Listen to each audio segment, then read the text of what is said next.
திடீர் பதவி விலகிய பிரதமர். அச்சப்படும் அரசாங்கம், திரைமறைவில் ரகசிய சதி திட்டம்.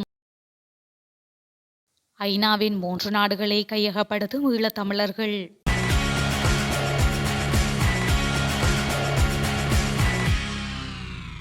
தமிழரசு கட்சிக்கு எதிராக ஏற்கனவே 2 வழக்குகள் போடப்பட்டு அந்த வழக்கிலிருந்து வெளியே வருவதற்கு தமிழரசு கட்சியின் தலைமை திக்குமுக்காடி கொண்டிருக்கின்ற நேரத்தில் கட்சிக்கு எதிராக மேலும் 3 வழக்குகள் தாக்கல் செய்யப்பட போகின்ற என்ற வதந்தி கட்சி வட்டாரங்களில் பலத்த அதிர்ச்சியை ஏற்படுத்தி வருகின்றது. இந்த வழக்குகள் ஸ்ரீதரனுக்கு எதிராக ஸ்ரீதரனின் ஆதரவாளர்களாலேயே தாக்கல் செய்யப்பட்டு இருக்கின்றனவாம். ஏற்கனவே தாக்கல் செய்யப்பட்ட 2 வழக்குகளிலிருந்து கலந்து கொள்வதற்காக சுமந்திரன் தயாரித்து கொடுத்த பட்டியலை ஏற்பதென்று கடைசியில் ஸ்ரீதரன் முடிவு செய்துள்ளதாகவும் அதற்கான பரப்புரைகளை அவரது நெருங்கிய சகாக்கள் கிழக்கில் ஆரம்பித்து விட்டதாகவும் தெரிவிக்கப்பட்டதை தொடர்ந்தே புதிய வழக்குகளை தாக்கல் செய்ய சில பொதுச்சபை உறுப்பினர்கள் முடிவு செய்துள்ளதாக தெரிய வருகின்றது. சுமந்திரன் தயாரித்த நிர்வாக உறுப்பினர் பட்டியலை தனது பதவிக்காக ஸ்ரீதரன் ஏற்றுக்கொண்டால் அதற்கு எதிர்ப்பு தெரிவித்து தாம் வழக்கு தாக்கல் செய்ய உள்ளதாக ஸ்ரீதரனுக்கு இதுவரை ஆதரவு அளித்து வந்தவர்களும் வடபகுதியை சேர்ந்தவர்களுமான அந்த மூவரும் ஆலோசித்து வருவதாக உள்வீட்டு தகவல்கள் தெரிவிக்கின்றன. இலங்கையில் இன்று 6 விமானங்கள் திடீரென ரத்து செய்யப்பட்டமையினால் பயணிகளுக்கு ஏற்பட்ட அசௌகரியங்கள் தொடர்பில் வருந்துவதாக விமான நிலையம் மற்றும் விமான சேவைகள் நிறுவனத்தின் தலைவர் பொறியியலாளர் அதுல ஹல்கெட்டிய தெரிவித்துள்ளார். கட்டுநாயக்கவில் உள்ள அவரது உத்தியோகபூர்வ இல்லத்தில் இன்று நடைபெற்ற செய்தியாளர் மாநாட்டிலேயே இவ்வாறு வருத்தம் தெரிவித்துள்ளார். இது தொடர்பில் அவர் மேலும் கருத்து தெரிவிக்கையில், ஸ்ரீலங்கன் விமான சேவையில் தொழில்நுட்ப கோளாறுகள், விமான உதிரி பாகங்கள் தட்டுப்பாடு, ஊழியர்களின் பிரச்சினைகள் என பல நெருக்கடிகள் காணப்படுகின்றன. இந்த பிரச்சினைகளை தீர்ப்பதற்கு தன்னிடம் பல ஆலோசனைகள் இருப்பதாகவும் ஸ்ரீலங்கன் ஏர்லைன்ஸ் நிறுவனத்துடன் கலந்துரையாடி இந்த பிரச்சினைகளை தீர்க்க முடியும் என்றும் அதுல கல்கட்டிய தெரிவித்துள்ளார். மேலும் விமானங்களுக்கான டிக்கெட்கள் பல மாதங்களுக்கு முன்னரே விற்பனை செய்யப்படுவதாகவும் சில நேரத்தில் விமானத்தில் திடீரென தொழில்நுட்ப கோளாறு ஏற்பட்டால் விமானங்களை ரத்து செய்ய வேண்டும் என்றும் குறிப்பிட்டுள்ளார். இதேவேளை இந்தியா, தாய்லாந்து மற்றும் மத்திய கிழக்கு நாடுகளில் உள்ள இடங்களுக்கு செல்ல இருந்த 6 விமானங்கள் இன்று ரத்து செய்யப்பட்டிருந்தமை குறிப்பிடத்தக்கது. நாட்டை கட்டியெழுப்ப வேறு யாரும் இல்லை, அதனால் தேர்தலை ஓராண்டு தள்ளி வைக்கலாம் என நகர அபிவிருத்தி மற்றும் வீடமைப்புத்துறை அமைச்சர் பிரசன்ன ரணதுங்க தெரிவித்துள்ளார். ஊடகம் ஒன்றுக்கு கருத்து தெரிவித்த போதே அவர் இவ்வாறு குறிப்பிட்டுள்ளார். இது தொடர்பில் மேலும் கருத்து தெரிவித்த அவர், இந்த நேரத்தில் நாட்டை கட்டியெழுப்ப வேறு யாரும் இல்லை, அதுதான் உண்மை. அதனால் அடுத்த தேர்தலை ஓராண்டுக்கு தள்ளி வைத்து இந்த நிலையிலிருந்து நாட்டை மீட்டு கொண்டு வருவதற்கு அவருக்கு மீண்டும் வர கால அவகாசம் வழங்க வேண்டும் என்ற கருத்தும் பொதுமக்களிடையே எழுந்துள்ளது. ஆனால் அரசியலமைப்பை மாற்ற முடியாத காரணத்தினால் தற்போதைய அதிபர் ரணிலுக்கு மேலும் ஒரு கால அவகாசம் வழங்கப்பட வேண்டும் என நாங்கள் பரிந்துரைக்கின்றோம். இது தொடர்பில் பல்வேறு அரசியல் கட்சிகளின் கருத்துக்களை எடுத்து பார்த்தால் நன்றாக தெரியும். அனுரகுமார திசாநாயக்க திருடர் என பேசிக் கொண்டிருக்கின்றாரே தவிர பொருளாதார மறுசீரமைப்புகளை கொண்டு வர மாட்டார். ஆனால் அதைவிட தகுதியானவர் யாராவது இருந்தால் எனக்கு காட்டுங்கள். தற்போதைய அதிபர் ரணில் நாட்டுக்காக பல விடயங்களை செய்துள்ள போதும் இந்த பணிகள் அனைத்தும் பூரணமாக முடிவுக்கு வரவில்லை. இதற்கு நாம் அவகாசம் வழங்க வேண்டும் என அவர் மேலும் தெரிவித்துள்ளார். ஈழத்தமிழர்களாகிய எங்களுக்கு எந்த ஒரு சிறு நாடும் அரவணைத்து போக வேண்டிய நாடுதான் என சமூக செயற்பாட்டாளரும் சட்டத்தரணியுமான உமாகரன் ராசையா தெரிவித்துள்ளார். யாழ்ப்பாணத்தில் தடைகளை வெல்லும் தமிழ் தேசியம் எனும் தொனிப்பொருளில் தமிழ் தேசிய எழுச்சி நாள் நிகழ்வு இடம்பெற்றுள்ளது. கொடிகாமத்தில் அமைந்துள்ள தனியார் மண்டபத்தில் நடைபெற்ற இந்த நிகழ்வில் கருத்து தெரிவிக்கும் போது அவர் மேற்கண்டவாறு கூறியுள்ளார்.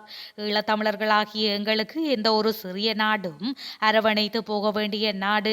எனவே அதற்குரிய சரியான திட்டமிடல்களை நாம் செய்ய வேண்டும்.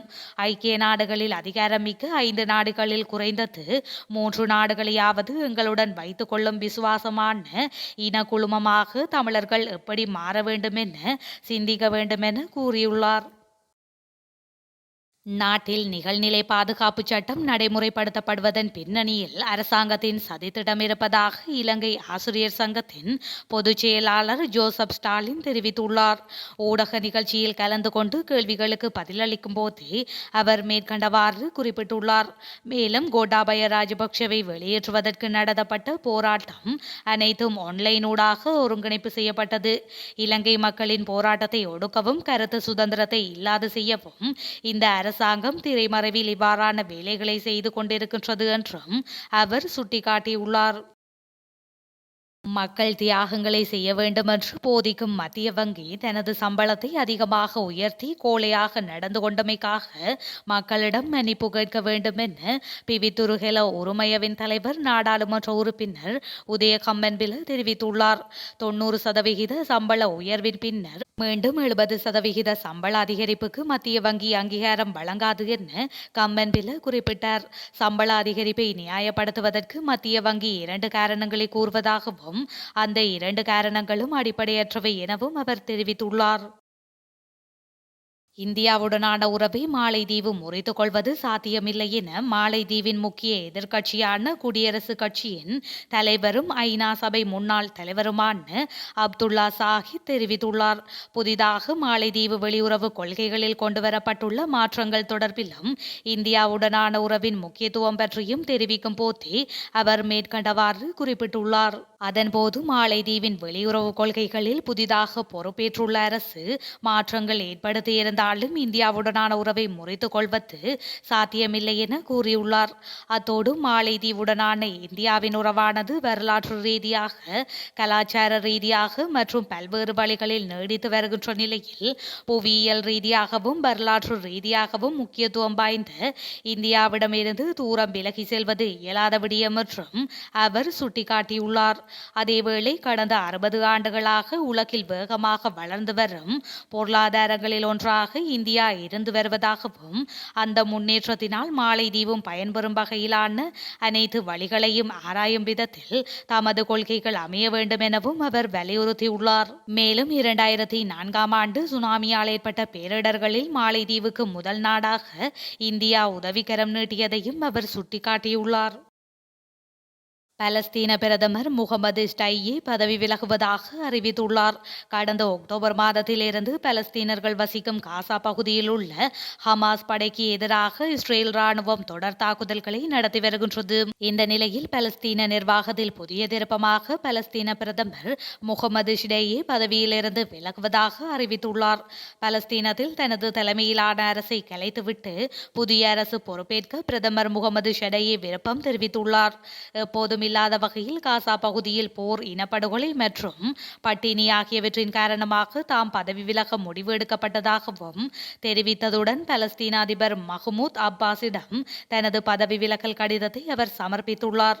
மேலும் அவர் காசா பகுதியில் இஸ்ரேல் ராணுவம் நடத்தி வரும் தொடர் தாக்குதலுக்கு எதிரொலியாக இந்த முடிவை எடுத்திருப்பதாகவும் காசாவில் போர் முடிவுற்ற பின் அதற்கு பிந்தைய சூழலில் பாலஸ்தீனத்தை நிர்வகிக்க புதிய அரசு அமைவதே சிறந்ததாக இருக்கும் என்றும் அவர் தெரிவித்துள்ளார். பாலஸ்தீன அதிபர் பாலஸ்தீன அதிகார சபையில் மாற்றங்களை மேற்கொள்ள வேண்டும் என அமெரிக்கா அழுத்தங்களை கொடுத்து வருகின்ற நிலையில் இந்த அறிவிப்பு வெளியாகியுள்ளமை குறிப்பிடத்தக்கது.